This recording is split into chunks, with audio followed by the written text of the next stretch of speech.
Hello YouTube. This video is about weapons in space, the Russian edition, so to say. On April 12, 1961, together with Yuri Gagarin, the first human in outer space, an ordinary Makarov pistol went into space as part of a portable emergency reserve. Russian abbreviation is NAZ. The idea was quite logical. In the case of an emergency landing, it could occur from the south of Greenland to the extreme northern points of Antarctica, and the need to defend against wolves, bears, and tigers could very well arise. The Makarov pistol was part of the NAZ until 1986, and no cases of its intended use have been recorded. While in 1965, the Voskhod-2 spacecraft with cosmonauts Belyaev and Leonov landed unexpectedly in the snow-covered taiga, boreal forest, of the Peresvet region, 75 kilometers from the nearest city. There were no clearings nearby and the helicopters could not land. So, Belyaev and Leonov spent 3 days in the winter forest. Warm clothes were dropped from the helicopters and rescuers arrived on the second day, but in any case, the experience was not pleasant. There are stories on the internet about wolves and bears that the cosmonauts had to drive away, but I think these are tall tales. The sources directly involved in those events, for example, scientists Chertok, Kamanin, did not write about this. And the real danger to life would be an emergency that would have been recorded. Nevertheless, it was cosmonaut Leonov who is considered the initiator of the creation of special weapons for the survival of the cosmonauts. In 1979, when visiting a weapons factory in Tula, he expressed a desire to have a special multifunctional weapon created. The gunsmiths were interested in this idea, and they made a TP-82 three-barrel combination pistol with 2 smooth barrels of .32 caliber, 12.5 by 70, and a special 5.45 by 40 rifled. 3 types of ammunition were developed for the weapon: shotgun and signal ammunition for .32 caliber, and bullet 5.45 by 40. TP-82 was a part of NAZ from 1986 to 2006. Well, by 2006, the warranty for the cartridges had expired and there was no desire or special point in making new ones. For almost 50 years of manned space exploration, there has been no need to use weapons. The idea of creating military orbital stations led to a logical question: what if a potential enemy arrives, looks at us, knocks us out of something, or boards us and drags us to his country to study our secrets? Either side could say that. It was necessary to arm the military astronauts. The Soviets came to this conclusion. In 1982, the United States was surprised to discover that the USSR had its own satellite destruction system. And in 1984, a project in the USSR was initiated to develop military weapons for cosmonauts. And the achievements of technological progress led to the idea of creating a laser pistol. The design turned out to be very interesting. Disposable chemical flash lamps were used as cartridges. The zirconium foil and oxygen composition produced a flash 3 times more powerful than conventional magnesium-based formulations, and the metal salts included in the lamp adjusted the flash spectrum to match the absorption spectrum of the active element. The active element itself was also quite unusual for the time. It was a fiber laser. The flashlights were in a classic 8-round clip. The electric discharge was used to light the lamp, for which a standard 9-volt corona was mounted on the gun. It is claimed that the laser beam maintained its blinding and scalding effects at a distance of up to 20 meters. Theoretically, the gun could be used both against humans and against optical systems of equipment. Well, In addition to the standard pistol, a revolver and a ladies' single-shot pistol were developed on the same principles. The subsequent collapse of the USSR put an end to further development, and the pistol is now a museum exhibit and a monument of science and technology. Historically, the Americans were the first to embody the idea of military orbital stations. By 1962, it was known that a person could stay in space for several days without any problems. Accordingly, the idea arose of creating manned reconnaissance stations, the crew of which could theoretically work better, more flexibly and efficiently than unmanned reconnaissance satellites. The Manned Orbiting Laboratory, MOL, I'm using Russian information, by the way, but it's about the US product, weighing 14 tons, was supposed to be in orbit for up to 40 days with a crew of 2 people. The station was supposed to be used for photo reconnaissance, and ideas were also proposed for inspecting enemy satellites. Although I can hardly imagine how they would do it. To change the orbit of a 14-ton station, powerful engines would be needed, which are not shown in the available illustrations, and launching one station per satellite would be too expensive. No weapons were supposed to be installed at the station. After completing the mission, the crew took seats in a modified Gemini spacecraft, which was launched by a monoblock along with the station, undocked, and returned to the Earth. According to the MOL project, one OPS 0855 unmanned flight took place, in which an unknown amount of station equipment and a modified Gemini heat shield with a hatch for access to the station were tested. In 1969, the project was closed because the experience of operating unmanned reconnaissance satellites had been gained, and the manned station did not look so attractive. The publicly announced U.S. plans for the construction of this MOL have aroused interest in military space stations in the USSR. The Chalamet Design Bureau began to develop a project for Almaz stations for similar tasks, mainly photographic exploration. The Almaz stations were supposed to be launched by a Proton rocket. Therefore, they had a large mass, 19 tons, could be and were in orbit for months. The crew would have flown to them on a separate Soyuz or TKS resupply spacecraft, so several crews could work sequentially on the same station. The station's equipment was quite serious and consisted mainly of photographic equipment. The most interesting thing is not shown in the available diagram. Almaz was the only really existing spacecraft with weapons. According to the project, the automatic aviation cannon for self-defense, aiming range 300 meters from uninvited guests, was to be installed at the stations of the first stage, and at the OPS-2 station, it's also Salyut 3. It was really installed and even fired shots. Shortly before the station was shut down, the cannon was successfully tested while flying in unmanned mode. There were supposed to be 2 Cosmos rockets at the station of the second stage, and it is even claimed on the internet that they were at the OPS-3 Salyut 5 station, but I doubt it very much. Such a project would certainly have left behind documents, design, manufacturing, testing, layouts, instructions, and simulators for use, and eyewitnesses. And the lack of such information suggests that the project has not gone further. Due to the complex processes of convergence of military and civilian stations, the Almaz were designed as civilian Salyut and were launched interspersed with them. In the 1980s, they flew completely without a crew, like large photographic reconnaissance satellites. Operational practice has shown that unmanned aerial vehicles are better suited for photo, radio, and other reconnaissance.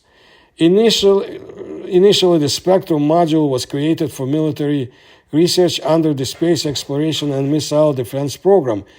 In its main instrument would be the Pion telescope and airlocks to launch artificial targets to calibrate the telescope. However, according to other sources, full-fledged interceptor missiles were supposed to be launched from it.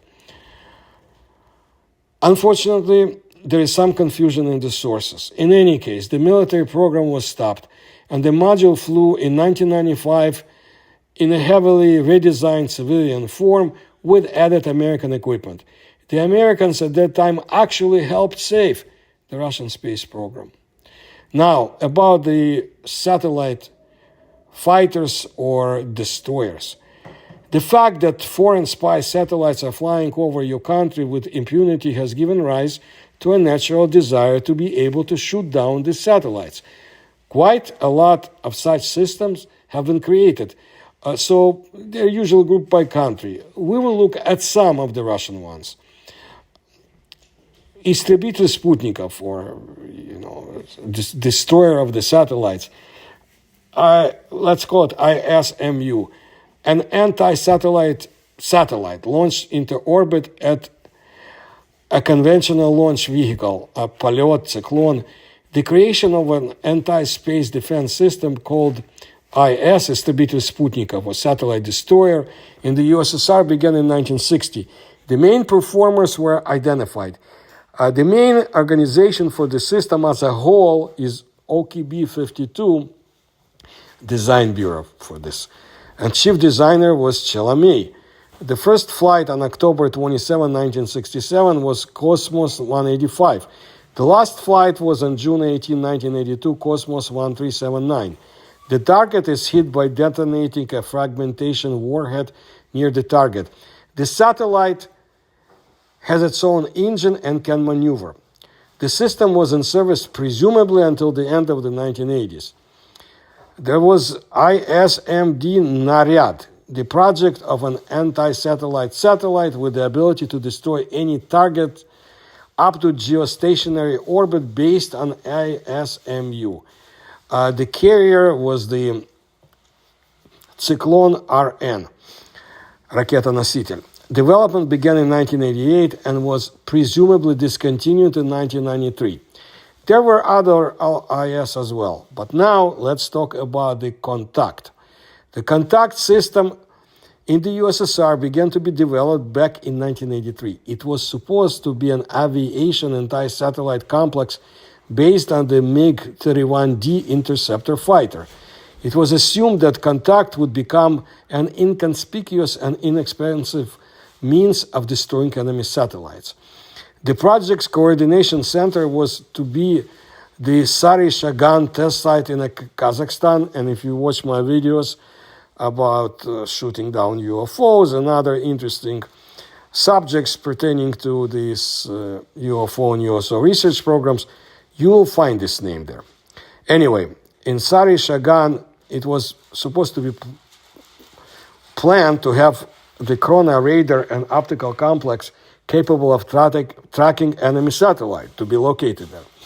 The Contact munition was a 3-stage rocket that was launched from an aircraft at the altitude of 15 kilometers and which launched a fragmentation warhead into space.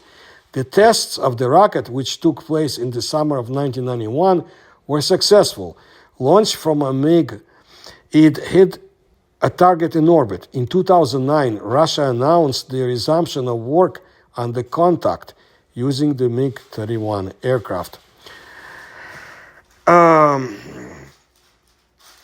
Yes, it was a very, very interesting program and still is. Let's look at another one. On November 15, 2021, Russia demonstrated its capabilities by testing the new Nudol anti-satellite system and shooting down the old Selena-D reconnaissance satellite, which was launched back in the Soviet times in 1982 and ran out of resources. The United States announced that Russia had used some kind of direct interception munition that hit the target and destroyed the satellite in an orbit 500 to 500 kilometers high. Tests of the system have been conducted in Russia several times since 2014, But this time the launch was carried out on a specific moving space target and destroyed it, which caused concern in the Pentagon. Little is known about the system itself, of course, and I'm using only open sources. I wouldn't be able to do otherwise. It is a mobile missile system capable of launching ammunition from almost anywhere in Russia. The system uses the latest missile. The last stage of it is a homing interceptor. The control is carried out both from the command post and from its own target detection system. The Russians claim that the United States really has something to worry about. Their KH-11 satellites are in different orbits from 260 to 1,000 kilometers altitude. Most of them fall within the range of the new Dol. Any other U.S. military satellites, including those that carry weapons, can become the target of the new Russian system. One of the most mysterious projects of the Mendeleev Research Institute of Chemistry and Mechanics has become the Nivelier system, which has been under development since 2011. Only the most general information is known, very scant. The project provides for the launch into space of the entire system of inspection satellites that can fly up to other spacecraft and perform a number of manipulations, from repairs to disconnection or data interception. The first satellites of this system were launched in 2013, 2017. Moreover, the Cosmos satellites were first launched into space, which were then released by inspection satellites. For example, the Cosmos 2519 satellite delivered the Cosmos 2521 inspector satellite and the Cosmos 2523 satellite into orbit. On the basis of the Nivelier project, another development is underway in Russia. The Burevestnik project, not to be confused with the ballistic missile, which is a system capable of tracking. There are many fast-moving objects in space, including rockets and satellites in high orbits. The Pentagon believes that the system is aimed at those U.S. satellites that do not fall within the range of the new Dol. In their reports, the U.S. military points out that the small size of the Burevestnik makes it almost invisible to the United States. The latest Numizmat radar systems for near space are also being developed in Russia. Reportedly, these are also nanosatellites that are difficult to detect.